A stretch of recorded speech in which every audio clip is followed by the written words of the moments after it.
Hello everyone, আসসালামু আলাইকুম। আজকে তো ইংরেজি ফার্স্ট পেপার পরীক্ষা ছিল। একটা মজার কাহিনী বলি আপনাদেরকে। মানে সর্বপ্রথম আমি খাতা জমা দিছি। এখন দেখা গেছে যে আমি অনেক কটা কোশ্চেন আলহামদুলিল্লাহ দিতে পারছি।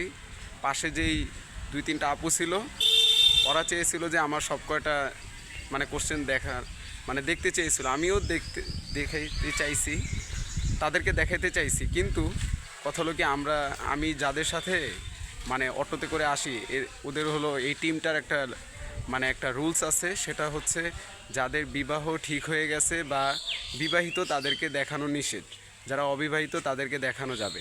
এখন কথা হচ্ছে তাদের কয়েকজনের 3-4 জনের ভিতর 2 জন বা এরকম সামথিং হতে পারে, যেটা আমি জানি ওদের বিয়ে ঠিক হয়েছে, এই জন্য ওদেরকে দেখানো নিষেধ। এখন আমি মানে কি বলবো, আমি চেয়েছিলাম যে ওদের দেখাতে, কিন্তু এই দায়ভারের কারণে, এই টিমে থাকার কারণে ওদেরকে দেখাতে পারিনি।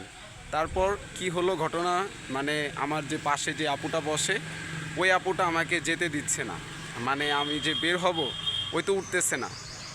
পরে ওই বলতেছে যে আপনি খাতা জমা দিচ্ছেন না, এখন আপনাকে যাইতেও দিব না, আপনি এই জায়গায় বইসা থাকেন।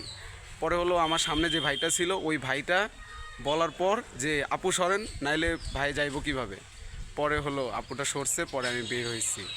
এই হলো আজকের একটা মানে ফানি টুইস্ট ঘটনা। মানে আমার কাছে খুবই হাস্যকর লাগছে। আমি তো দেখাতে চাইছি, কিন্তু তাদের তো বিয়ে ঠিক হয়েছে এখন, আর এই টিমে থাকার কারণে মানে বাধ্যতামূলক আর দেখাতে পারলাম না।